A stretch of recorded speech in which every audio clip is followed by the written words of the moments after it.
Ano, vím to. Dnes měl vyjít nový díl Harryho Pottera a relikvie smrti. Nevyšel a bohužel ani nevyjde. Je to tím, že ten film je natolik dokonalý, že jsem našel pouze 3 chyby. A dle mého kvůli toho nemá smysl dělat video.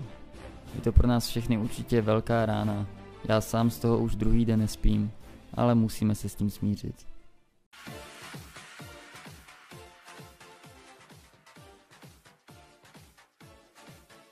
Na začátku filmu, když jde Will představit guvernérovi nový meč, tak nemá žádnou bratku.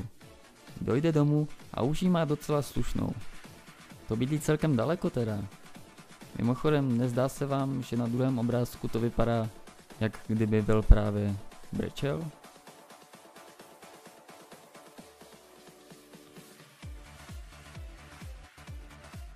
Na začátku, jak kapitán povyšuje komodora, jde uličkou mezi vojáky.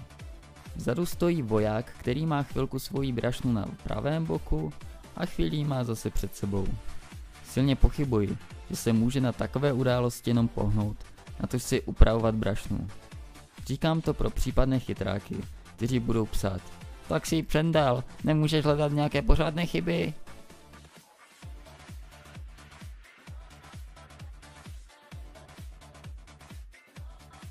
Ve scéně, když Jack Sparrow křičí na svou posádku: na palubu vyprašivý psy, je úplně vlevo vidět chlap s bílým trikem, kovbojským kloboukem a slunečními brýlemi, jak kouká na moře.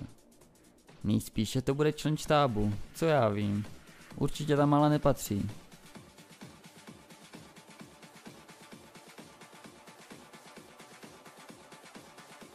Na začátku, když přijde Will a přinese meč guvernérovi, tak jsou za nimi hodiny, které ukazují čas 9:45.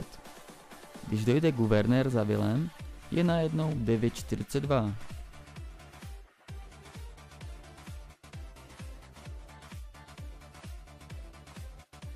Když je na začátku filmu slavnost, tak komodor žádá Elizabeth o ruku. Ta ztratí dech a spadne z velké výšky do vody.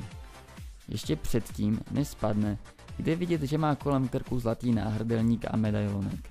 Po pádu do vody už má na krku pouze medailonek.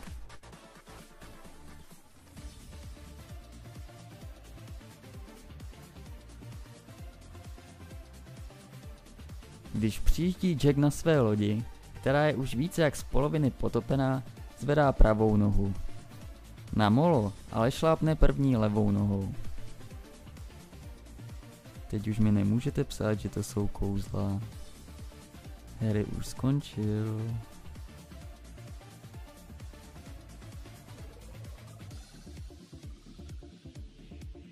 Will Turner bojuje s Jackem a drží v ruce rozpálený meč. Když ale jeho meč omotá Jack řetězem, tak už rozpálený není.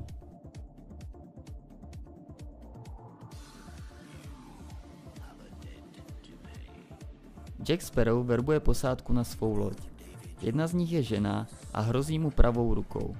V dalším záběru už má zvedlou levou. Já doufám, že se vám nový díl líbil. Máte tam dokonce o 1 chybu více, než dávám normálně.